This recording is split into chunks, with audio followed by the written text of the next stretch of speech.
आभार व्यक्त करायच्या आधी मी फक्त एक मिनिट माफी मागून घेतो सिनियरचे. देव भेटतो म्हणतात देव. हा मला ते ॲक्च्युली बोलायच पाहिजे अरे. देव भेटतो हा माणसाच भेटतो. मी सांगण्याची माझी एवढी परिस्थिती वाईट आहे. मी वडील कॅन्सरनं घालवलेला माणूस आहे. 26 वर्षाचा भाऊ किडनी फेलने गेलेला आहे. त्यावेळी हे काही नव्हतं. आणि आजची परिस्थिती अशी होती की मी राहतं घरसुद्धा भेटलं. एवढ्या वाईट परिस्थितीचा माणूस.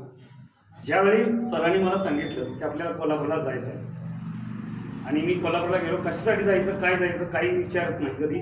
तर ते सिनियर गेले 7 ते 8 वर्ष त्यांच्याबरोबर मी आहे.